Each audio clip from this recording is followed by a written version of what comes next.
Chapter 17. A new interest in life. The next afternoon, Anne, bending over her patchwork at the kitchen window, happened to glance out and beheld Diana down by the Dryad's bubble, beckoning mysteriously. In a trice, Anne was out of the house and flying down to the hollow, astonishment and hope struggling in her expressive eyes. But the hope faded when she saw Diana's dejected countenance. "Your mother hasn't relented?" she gasped. Diana shook her head mournfully. "No. And oh, Anne, she says I'm never to play with you again. I've cried and cried, and I've told her it wasn't your fault, but it wasn't any use. I had ever such a time coaxing her to let me come down and say good-bye to you. She said I was only to stay 10 minutes, and she's timing me by the clock." "10 minutes isn't very long to say an eternal farewell in," said Anne tearfully. "Oh, Diana, will you promise faithfully never to forget me, the friend of your youth, no matter what dear friends may caress thee?" "Indeed I will," sobbed Diana, "and I'll never have another bosom friend. I don't want to have. I can't love anybody as I love you." "Oh, Diana," cried Anne, clasping her hands, "do you love me?" "Why, of course I do. Didn't you know that?" "No." Anne drew a long breath. "I thought you liked me, of course, but I never hoped you loved me." "Why, Diana, I didn't think anybody could love me. Nobody ever has loved me since I can remember. Oh, this is wonderful. It's a ray of light which will forever shine on the darkness of a path severed from thee, Diana. Oh, just say it once again." "I love you devotedly, Anne," said Diana staunchly, "and I always will, you may be sure of that." "And I will always love thee, Diana," said Anne, solemnly extending her hand. "In the years to come thy memory will shine like a star over my lonely life, as that last story we read together says. Diana, wilt thou give me a lock of thy jet-black tresses in parting to treasure forevermore?" "Have you got anything to cut it with?" queried Diana, wiping away the tears which Anne's affecting accents had caused her to flow afresh, and returning to practicalities. "Yes, I've got my patchwork scissors in my apron pocket, fortunately," said Anne. She solemnly clipped one of Diana's curls. "Fare thee well, my beloved friend. Henceforth we must be as strangers, though living side by side. But my heart will ever be faithful to thee." Anne stood and watched Diana out of sight, mournfully waving her hand to the latter whenever she turned to look back. Then she returned to the house, not a little consoled for the time being by this romantic parting. "It is all over," she informed Marilla. "I shall never have another friend. I'm really worse off than ever before.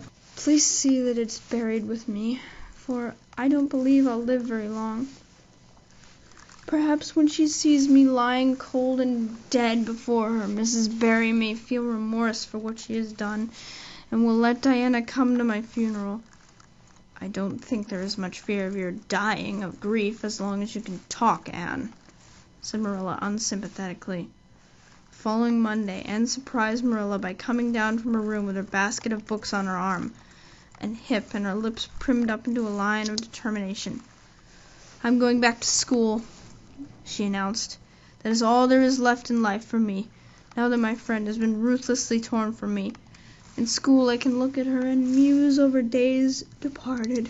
"You'd better muse over your lessons and sums," said Marilla, concealing her delight at this development of the situation. "If you're going back to school, I hope we'll hear no more of breaking slates over people's heads and such carryings on.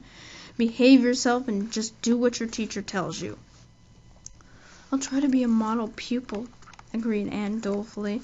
"There won't be much fun in it, I expect. Mr. Phillips said Minnie Andrews was a model pupil, and there isn't a spark of imagination or life in her. She is just dull and poky, and never seems to have a good time. But I feel so depressed that perhaps it will come easy to me now. I'm going round by the road. I couldn't bear to go by the birch path all alone. I should weep bitter tears if I did." Anne was welcomed back to school with open arms.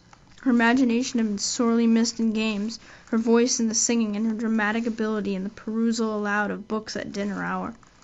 Ruby Gillis smuggled 3 blue plums over to her during Testament readings.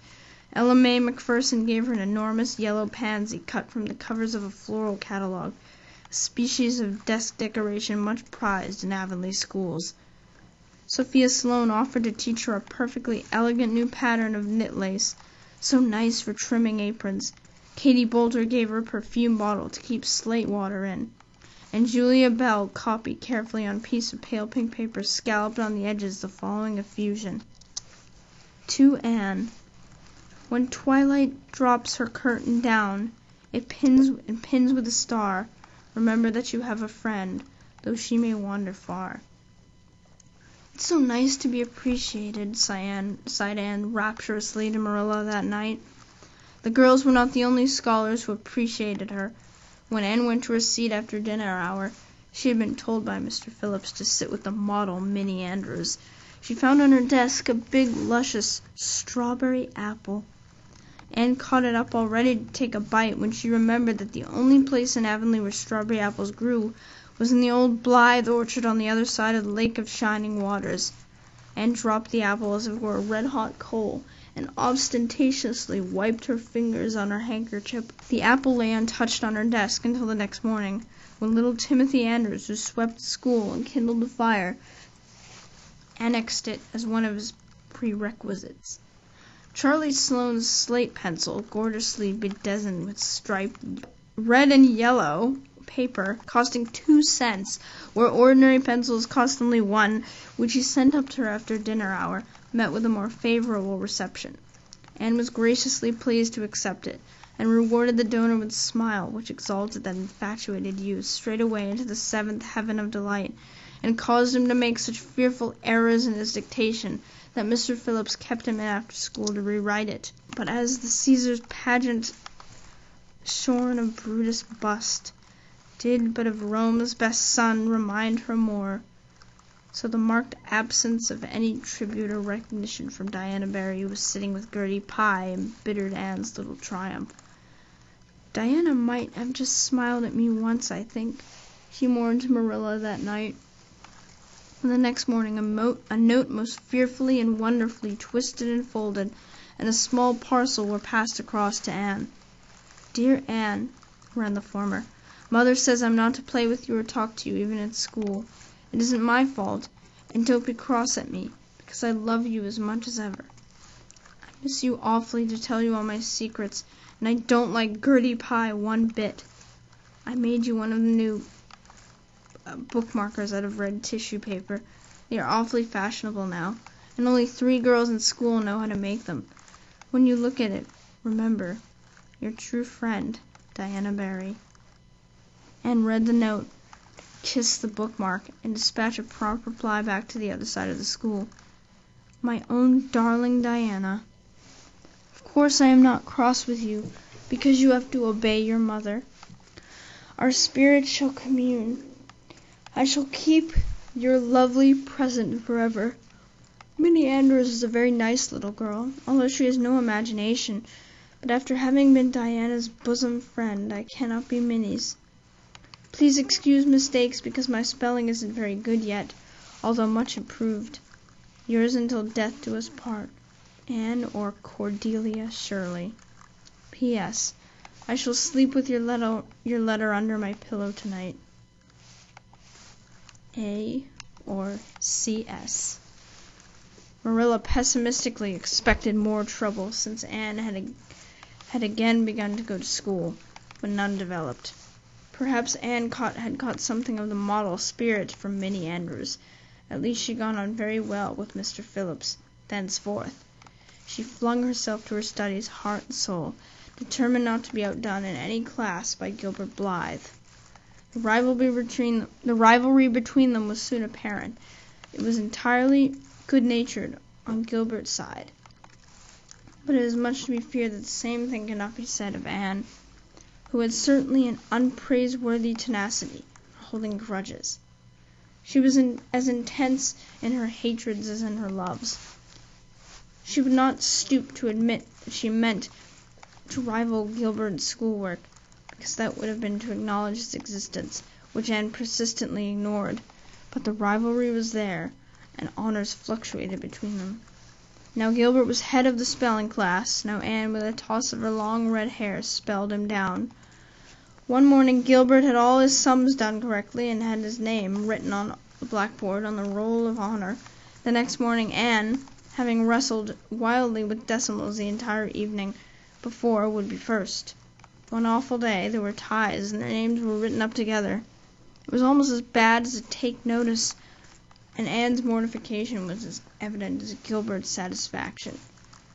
When the written examinations at the end of each month were held, the suspense was terrible. The first month, Gilbert came out 3 marks ahead. The second, Anne beat him by 5. But her triumph was marred by the fact that Gilbert congratulated her heartily before the whole school. It would have been ever so much sweeter to her if he had felt the sting of his defeat. Mr. Phillips might not be a very good teacher, but a pupil so inflexibly determined on learning as Anne was could hardly escape making progress under any kind of teacher. By the end of the term, Anne and Gilbert were both promoted into the 5th class and allowed to begin studying the elements of the branches by which Latin, geometry, French, and algebra were meant. In geometry, Anne met her Waterloo. "It's perfectly awful stuff, Marilla," she groaned. "I'm sure I'll never be able to make head or tail of it. There's no scope for imagination in it at all. Mr. Phillips says I'm the worst dunce he ever saw at it. And some of the others are so smart at it. It's extremely mortifying, Marilla. Even Diana gets along better than I do. But I don't mind being beaten by Diana. Even although we meet as strangers now, I still love her with an inextinguishable love. It makes me very sad at times to think about her. But really, Marilla, one can't stay sad very long in such an interesting world, can one?"